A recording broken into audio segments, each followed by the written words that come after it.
from our website in due course. Due to the number of attendees on the call today, you've all been put on mute for the duration of the webinar. However, as this is designed to be an interactive event, I'd be grateful if you could email me with any questions throughout the session anytime at mark_craig@jordans.co.uk. I'll repeat that and I'll show it on screen in a second as well. It's mark_craig@jordans.co.uk. Any questions we don't manage to get through today will be answered by email after the event. I see a few familiar names on the webinar today, or we both do that. I see some familiar names, and nice to see you, and thank you for joining us. But without any further delay, let's begin today's webinar. Over to you, Daniel. Thanks, Mark. So our webinar today will highlight the latest reforms and best practices in UK corporate governance. With so many different parties contributing to best practice, it can be difficult to obviously keep on top of all of these changes.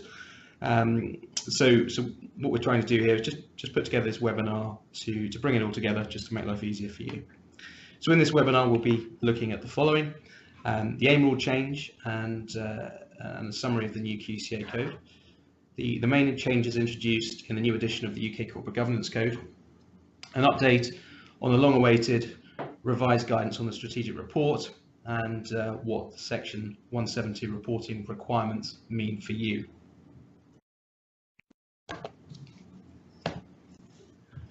My name is Daniel Murray, Associate Director of the Specialist Corporate Governance team within Jordan's Corporate Law, and I'm joined today by my colleague Mark Craig, Associate Director for the Company Secretariat team at Jordan's. Hello.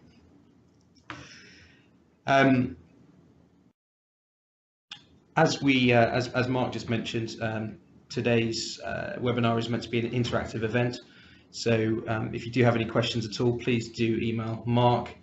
And again, that email is mark_craig@jordans.co.uk.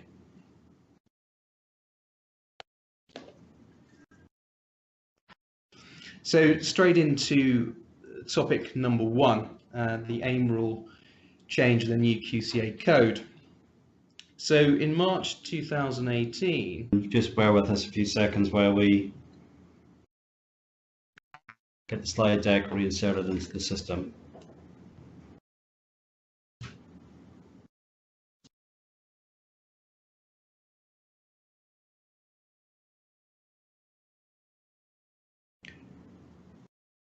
Okay, cool. We seem to be live again.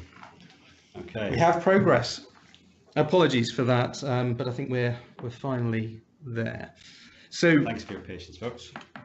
So just to recap, we were just looking at the AIM rule change, the new QCA code.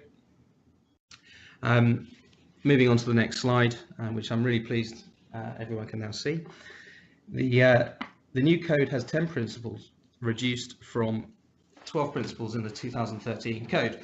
The recommended disclosures for each principle are actually set out underneath each principle, rather than in a separate section, really just to try and make it easier to use. Now, to be able to say that a company has adopted the new code, a chairman's corporate governance statement will need to be drafted and disclosed on their website by 28th of September 2018.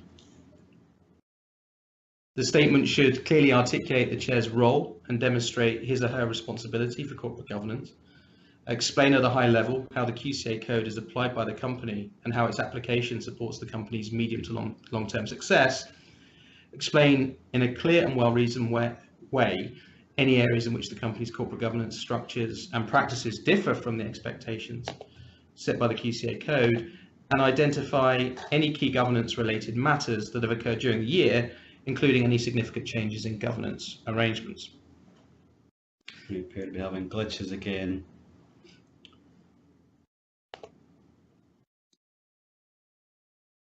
Start again.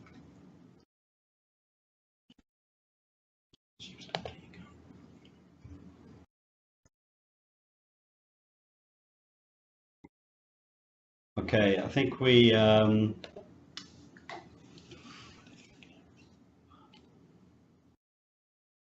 I think we're having technical difficulties yet again, folks. Seem to be having technical difficulties on this call.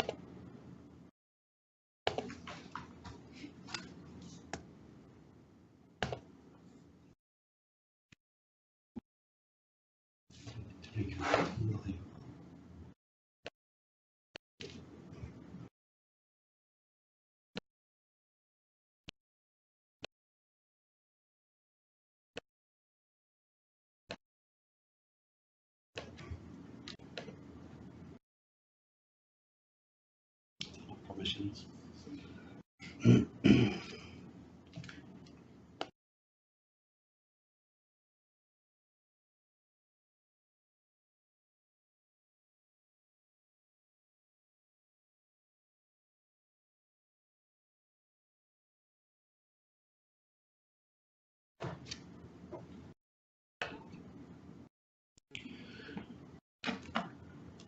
Okay, folks, gremlins aside, we're going to carry on. So how are we helping AIM companies, AIM clients? Well, we're helping our clients by advising on the new code requirements. Essentially, we're undertaking a gap analysis of current practice against the new code, and recommending next steps.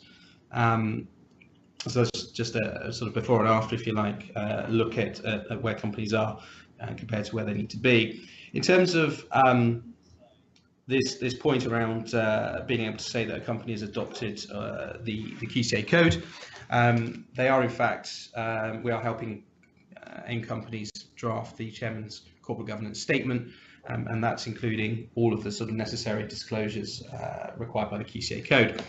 We also offer board performance evaluations, which again is useful for AIM companies who are adopting the code for the first time. Okay, so are there any principles that are new for those AIM companies, Daniel? Yeah, so AIM companies that we've spoken to have really identified principles 7 and 8 of the code as sort of areas that will require some time to adapt to. So principle 7 deals with board performance evaluations, and principle 8 deals with corporate culture. So I think a lot of AIM companies haven't necessarily undertaken board evaluations in the past. I'd say the good thing about the code is that as board evaluations can be undertaken internally, AIM companies can start with a simple sort of questionnaire-based evaluation. Corporate culture itself, it will require AIM company boards some time to understand the culture in the company, and then put together a plan to sort of shift that culture to the desired state. It's no doubt going to take a little bit of time, particularly if companies haven't necessarily looked at the culture within their sort of business in much detail before. Okay, thank you. So move on to slide 7. Let's hope the technical glitches are over, Mark. I do hope so. I've got reports that's coming through okay, so thank you for that. Thank you for your patience. New corporate governance code. This slide here is just making reference to July 2018, when we saw the publication of the new corporate governance code. For a little bit of background on this, the Green Paper, published in 2017, created the working group known as a coalition group. And it was designed to establish the voluntary set of corporate governance principles, which have been publicly published. There's also the board effectiveness guidance, which is being published following feedback, and again feedback and consultation. While it's not mandatory, it is designed to provide suggestions for good practice, some context around the intent. So it's a bit of the history and the story of why the changes have been made when applying the 2018 code. And I guess if you're complying with the code, reading the guidance is an important side read, an important thing to get your head around, so that you're complying with what the intentions are. Just a kind of observation, the code isn't actually that much shorter or sharper, albeit it's that's what it was designed to be. Just a few less provisions, but I think the direction is clear, and we'll see some more of that in the future, I think. on to the next slide, slide 8. So you can see some of the other changes on this slide. You can read, so I'll not necessarily go through them all. I think the highlights for me are the increased focus on improving relationships with the workforce. The code says that you've got to do one or more of the following methods. And if you look where I'm pointing on the screen here, you've got A, B, or C. You've got the appointing a director from the workforce, a formal workforce advisory panel, or a designated non-executive director. Failing that, the board should explain what effective engagement methods they have deployed. In other words, you can't just ignore this. You have to define what it is that you're going to do to respond to the code. Another highlight, again, for me, is the heightened attention on diversity for succession in both board and senior management positions. This is quite a big expansion of the remit of the nominations committee, and will require things to change, like the committee's terms of reference, the contents of their reports, the management information that they are gathering from the business. Another highlight for me is the need for REMCO chairs to have some past experience to draw on, and this is obviously fairly well highlighted in recent months, particularly. And this is the continuing efforts, I think, to ensure alignment of executive remuneration, executive salaries, and stakeholders' expectations. So, Mark, we were talking about this the other day. When we're talking about workforce relations, the term workforce applies to contractors and temporary workers too. Isn't that right? Yeah, it's designed to be very broad-reaching. It's designed to be anyone who works for your business, and that includes temporary arrangements, that includes contractors, part-time, obviously. It includes shift workers. I mean, there's nothing it doesn't include. If they're working for your business, if they're working through an agent, if they've got a different arrangement in terms of their contract, they're still classed as your workforce. Brilliant. So moving on to slide 9 there. So how are we helping clients? How Jordan's helping clients in this space is kind of what I'm getting at. I think the important bit here is that middle point.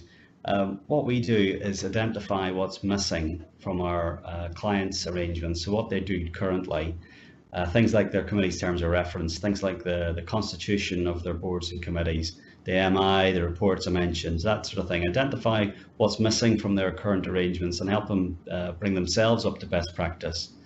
It's not for us to, it's for us to make recommendations, not necessarily to make those implementations. And I think it's a real function of how much change there's been in recent years. It's so many clients need this kind of help. Moving on to slide 10. Right. So the revised guidance on the strategic report. So just a bit of background, I guess, on the strategic report.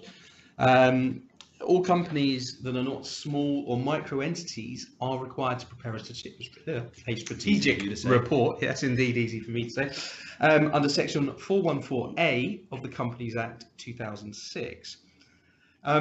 So a strategic report itself is designed to provide shareholders with a holistic and meaningful picture of an entity's business model, strategy, development, performance, position, and future prospects. So quite a lot in there, but that's the idea of the strategic report. So what's new in the revised guidance? Well, on 31st of July this year, following consultation in August last year, the Financial Reporting Council, FRC, published its revised guidance on the strategic report. Publication of the 2018 guidance, as we'll call it, was delayed so that it could include guidance on the non-financial reporting directive, or the non-financial information as we now know it, and section 172 reporting requirements. The 2018 guidance has been enhanced to recognise the increasing importance of non-financial reporting, as we've just mentioned, while maintaining the key principles of the existing guidance. The 2018 guidance also places a greater focus on directors' duties to promote the success of the company under Section 172 of the Companies Act. We're going to be talking a lot about that today. So, moving on. For those new to the guidance on the strategic report, it's probably worth just mentioning that the FRC believes that encouraging entities to prepare a high quality strategic report will promote transparency and integrity in business. And ultimately, this is why the FRC has produced this latest iteration of the guidance. It should also be noted that the 2018 guidance serves as a best practice statement for all companies preparing strategic reports rather than as mandatory guidance. So just mention that we'll talk a lot about the Section 172 legislation, or reporting requirements. The 2018 guidance is very much complemented by new legislation relating to directors' duties, and that new legislation has introduced a specific reporting requirement for companies to explain how directors have considered broader matters when performing their duties. And we know this as Section 172 reporting. But Mark will cover this in another section, so I don't really want to steal his thunder. Okay. So how is the guidance structured? Well, the 2018 guidance has been drafted to help companies of different sizes identify the legal requirements applicable to them, rather than being simply written for quoted companies, as was the case with the 2014 edition. In fact, that may have put some people off perhaps looking at it previously. So you'll be pleased to know that the revised guidance does indeed provide more for different size companies. In fact, the next slide will show that in a bit more detail. So the 2018 guidance is divided into three sections. We have content elements for entities that are not public interest entities, or PIEs as they're known, content elements for entities that are PIEs, and content elements for Section 172 reporting. So if you're not a PIE, you may, or a public interest entity, you may say, well, what is a public interest entity? Well, essentially, they're entities that are traded, banking, or insurance companies with more than 500 employees. So Section 7A is very much a new addition to the guidance, providing guidance on content for non-PIE entities. So for those attending the webinar from non-PIE entities, drafting your strategic reports should hopefully have just become a bit easier. Yeah. So just to help visualize the way in which the 2018 guidance has been divided, we have reproduced a useful diagram here on this slide, and which was contained in the 2018 guidance itself, showing which entities need to apply which sections. I'm not going to try and talk you through it. It's there for you to look at. It should hopefully be self-explanatory. So probably best to move on. Just a slide here, just to cover off a few other things that have changed. So, I mean, the principles are largely unchanged from the 2014 iteration of the guidance. However, there is a new principle in Section 4, and this requires companies to provide shareholders with information about how the directors have discharged their duty to promote the success of the company. So again, this is very much related to Section 172. Now, as with the 2014 edition, Section 7 sets out guidance on content elements rather than principles, which is what you'll find in the rest of the document. Although, as we have seen, Section 7 has been divided into two sections. Again, it's 7A for non-PIEs and 7B for PIEs. And there is a new Section 8 providing guidance on Section 172 reporting. In addition, just a couple of other changes really to point out. Paragraph 7A.42 provides some questions for boards to consider in relation to the environment, employees, social and community matters, and human rights. Also, the principle on financial and non-financial KPIs at 7A.68. KPIs, you refer to KPIs as the key performance indicators? Key performance indicators, indeed. Thank you, Mark. So the financial and non-financial key performance indicators, the principle relating to those set out at 7A.68 has been enhanced to include information relating to environmental and employee matters, and also the principle on risk reporting for PIEs at 7B, paragraph 7B.27 has also been enhanced to include a description of its business relationships, products and services which are likely to cause adverse impacts in those areas of risk. You mentioned the non-financial key performance indicator. Sorry, I interrupted you there. Is there anything else that companies want to know about on this in the non-financial reporting space? I think it's with the non-financial reporting element to this. It's quite interesting. The non-financial reporting requirement it applied for financial years beginning on or after the 1st of January 2017, and so ultimately companies with a year end of 31 December 2017 would be required to include within their annual reports non-financial KPIs and reporting. There was some hope that the revised guidance on the strategic report would come out early this year to help companies or guide companies in the preparation of their strategic report and to help them to deal with the non-financial reporting elements.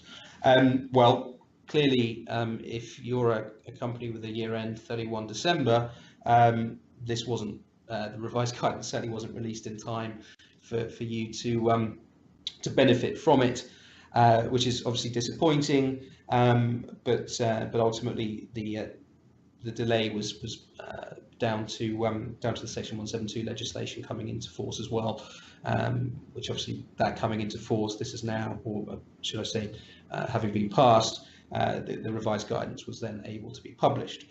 Okay. So other than that, Mark, I don't think there's a great deal to say other than at least there's some guidance out there now. But a number of companies will have already gone through the pain of having to comply with this and report in their annual reports. Okay, thank you. So just briefly, how are we helping clients? Well, we're just advising on the 2018 guidance. Again, it's relatively new at the moment, but we assist clients with the drafting of their annual reports.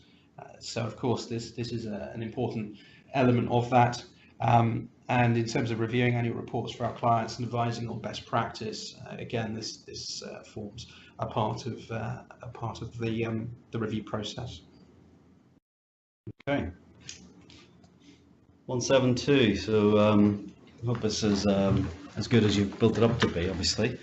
So we're probably all aware 172 of the 2006 Companies Act requires directors to promote the success of the company for the benefit of its members as a whole.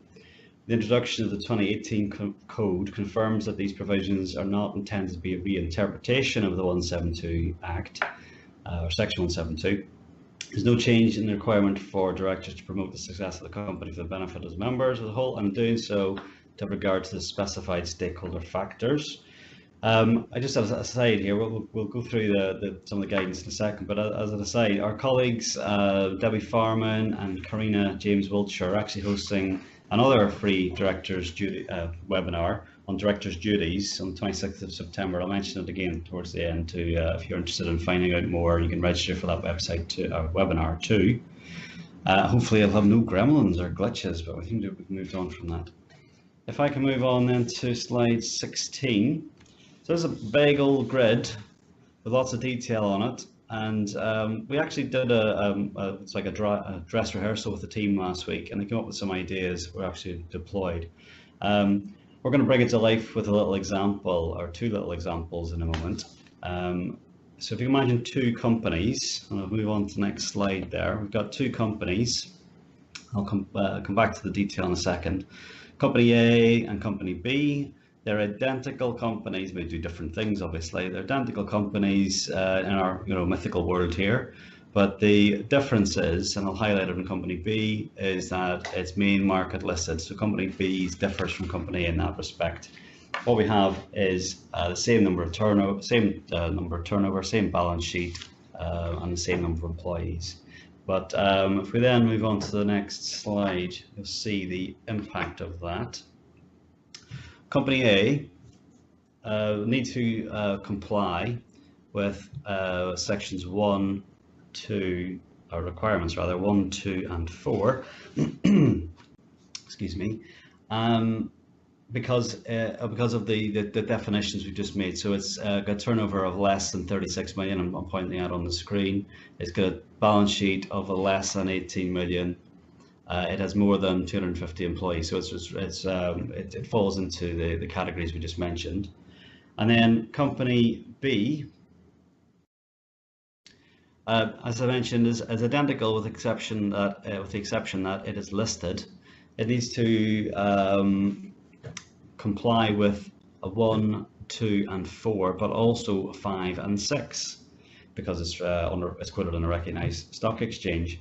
So it's basically about identifying your company, working out where it is in the in scope section, and identifying the reporting requirements that are required. It's a little bit of a kind of a game of identifying which bits that you need to do. So are the new reporting requirements something that companies need to be worried about? It's quite complex, undeniably, and when you look at it in more depth. If you break it into chunks, though, manageable chunks, you can actually, I think, break it all the way down and identify what is it you need to do with your company. So the big scary sort of table there isn't to be too worried about. We just need to work through it. Okay, that's good. So now we actually had a query from a couple of AIM clients of ours regarding Section 172 reporting and just which sections apply to them. I think it's worth just pointing out that requirements 5 and 6 on the slide do not actually apply to AIM companies. So if you're an AIM company, that's great news. Good. Okay, thank you. So we're rounding up the end of the kind of formal bit on the webinar. I think I've a couple of bits of information here that might be relevant or interesting before we move on to questions, which I promised we could take. If you want more details on this subject or other related subject, you'd do worse than to visit our website, where there's a wealth of information. The links are on screen right now. You can sign up for the free CPD relevant webinars at our site, including the next one. I mentioned director's duties. Again, if I'll point to that on screen, is the director's duties session, how to stay on top of your obligations, at 2 p.m. on the 26th of September by my, again, learned colleagues, Debbie Farman and Katrina James Wiltshire. We also publish corporate governance updates every quarter, which summarise the most recent changes in legislation.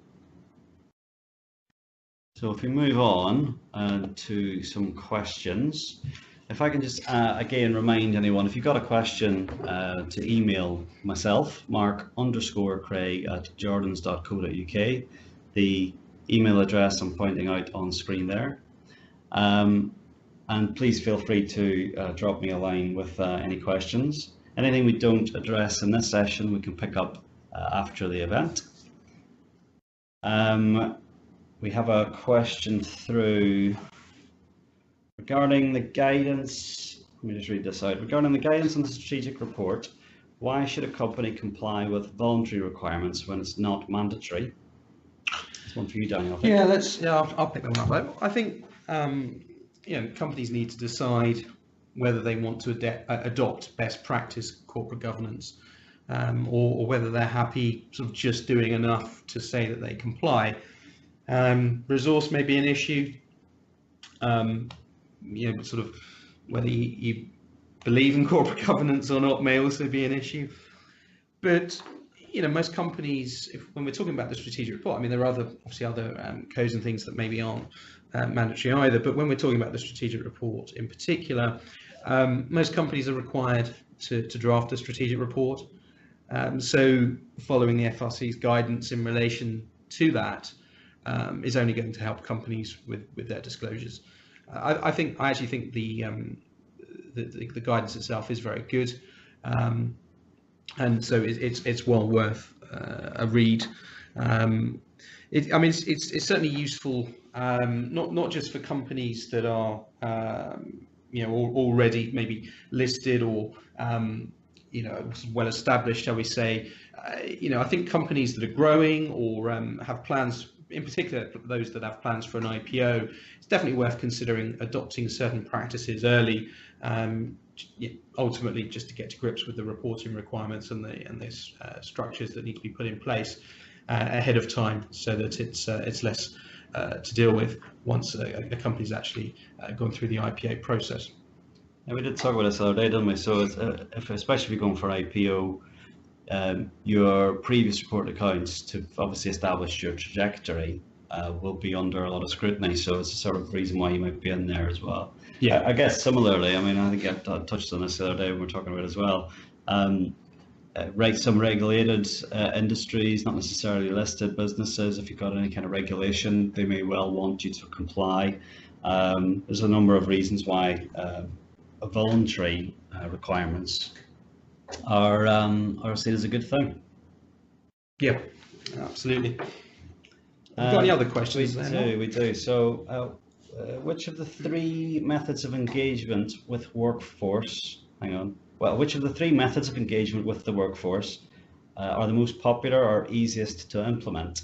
So this is the UK corporate governance code. Yeah. I think it's important to point out that it's not in place right now. It's something that's going to come into place in January 2019.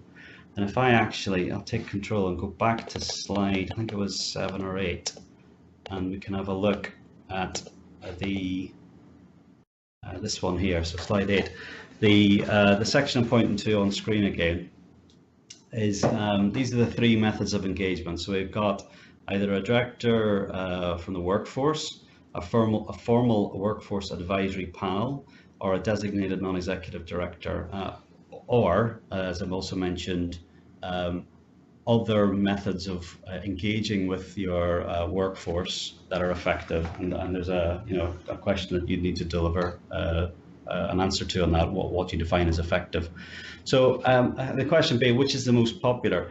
Obviously it's not in place yet, so we haven't seen the answers to that, but I do think that probably the most manageable to implement and the most logical to implement is, in my view, the designated non-executive director, and I'll come on to, I think, the formal workforce advisory panel as well. I think the designated non-executive director, in other words, terms of reference for the NED to specify his role or his or her role includes a relationship with those stakeholders. I think that's an important and a relatively benign way, I suppose, the way of putting it, to ensure that that the board has that relationship and that stakeholder content. But then there's a question of how that non-executive director gets the information, and that's probably where B comes in, the workforce advisory panel. Obviously, the non-executive director could indeed, survey the workforce, or could just go and visit every one of them or representatives of them. But I guess that idea of the formal workforce advisory panel kind of meshes fairly neatly into the designated non-executive director role. The director from the workforce, it's worth, I guess, debating that for a moment. That is a very tricky thing to do, I would suggest. Not to suggest it won't happen. I think it'll be a lesser choice once these get established, for many reasons. Obviously, the fiduciary duties of someone coming on board, remuneration questions. There's a wealth of potential issues in relation to who that person is and how they can represent their workforce, and yeah, there's a fair bit to think about on that. Have you anything to add on that, Daniel? I think what you've said is is absolutely right. I think there may be a number of employees who would like to be a director, but I would argue that once they actually understand what directors' duties are and the potential liabilities, they may think twice. Yeah, very tricky dealing with the first option there. I think the idea of a formal workforce advisory panel chaired by the designated non-executive director kind of pulls those two nicely together and provides a really neat way of being able to understand what the workforce is experiencing and really connecting the workforce and senior management and the board together. Okay, thank you for that. We've got a question through as well. Are companies required to prepare terms of reference, or are terms of reference only applicable to board committees? I think I might mean company boards, perhaps. Are company boards required to prepare terms of reference, or are terms of reference only applicable for board committees? I think the answer to the question is. What's that one? Yeah, so well, it really depends what you call them, but normally boards would draft matters reserved for the board. Yeah. High-level control document, perhaps, that does much the same thing, or delivers down the ways what is expected of the different committees. Yes, and then we would, within sort of the committee structure, we would see the terms of reference very much setting out the way in which those committees are meant to operate. The board itself, in the way that it operates, is largely governed by the sort of articles of association in terms of quorum and notice requirements and things like that. So the difference really is matters reserved for the board at board level and committee terms of reference at committee level. If there's any more questions, I'll just put my email address back on screen. If anyone wishes to ask any questions, please do so. My email address on screen, mark_craig@jordans.co.uk. Please feel free to send me anything. I think just reflecting back on that question as well. So you mentioned obviously the Articles of Association, any kind of formal documentation for the establishment of that company. There may be, I would guess, and it depends on the sort of structure. There may be things like owners' agreements. You know, you may have founding shareholder agreements or things like that. Maybe also we also refer to obviously a kind of a matters reserved for the board document, which makes it very clear that, I don't know, director's remuneration is reserved for the remuneration committee, or strategic. Well, sorry, a better example: strategic questions about where the business is going in terms of acquisitions or mergers or sales of assets over a certain value, for example, are reserved by the board. I think it's the sort of thing should be documented, but it depends on the complexity, really, doesn't it? Yeah, and I think ultimately, this is all part of the governance framework. You start with the ultimate authority as set out in the Articles of Association. You understand what power the board of directors has, and then obviously you can then pass that on sort of down the chain, if you like, through to different roles or committees.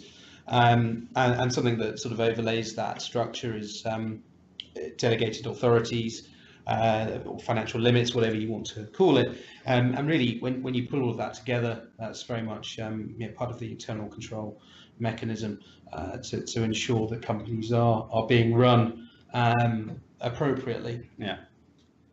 Okay, there's no more questions coming through. Any questions that you do have, feel free to send them through. We can address them in writing after the event. But I want to respect everyone's time and start wrapping it up here. So thank you for joining us. We hope you find it useful. Any questions I said were received, we'll get round to answering by email. We made a recording of this webinar, and it will be available to listen again from our website. So if you want to listen again or see the content again, or if you want your colleagues to see it, you can do so. Please keep an eye out for future webinars at our website. Until the next time, thank you and goodbye. Yeah, thanks very much.